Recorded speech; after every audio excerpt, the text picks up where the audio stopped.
East and Eastern Europe with World Vision. He joins us now from Cyprus. Thanks for joining us today, David.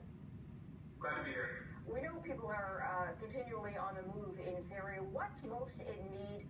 What is it like condition-wise at this time of year? It's very rough. People have an idea of Syria being, I think, a warmer place than it actually is. It's, I believe, 8 to 10 degrees right now in and around Aleppo. So what people are looking primarily for right now, blankets, mattresses, warm winter clothes, and really the basics of food assistance and some potable water.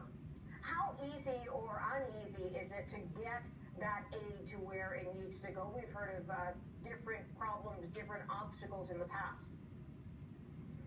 It's quite difficult. World Vision, we're restricted working in Syria. We actually work with local partners. That's a challenge faced by many international NGOs, where we work with credible local partners to provide basic assistance to most vulnerable families and children. What is the need like in the sense that we know some of these folks have just escaped from Aleppo? It's the first time they've been allowed to leave since the conflict began. What is most in need? You mentioned sort of warm clothing and food. Are they able to get that? Is that what's most in need? And then down the road, what will they be looking for?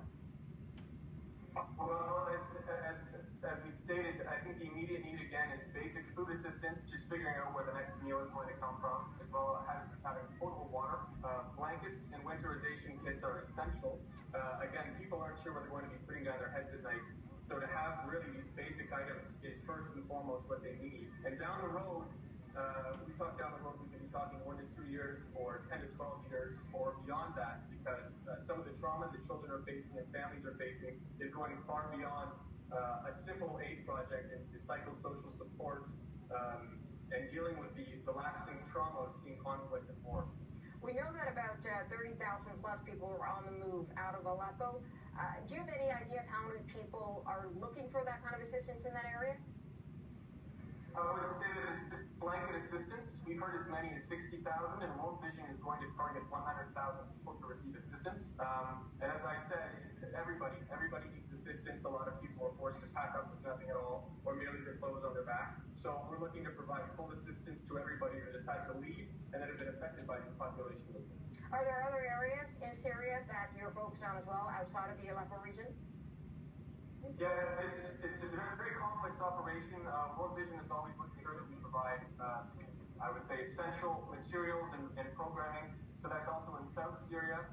We also operate in Lebanon, Jordan, and Iraq, as well as Turkey. And that's for internally displaced people in Syria, as well as refugees throughout the country. And do those refugee camps stay fairly static as to numbers?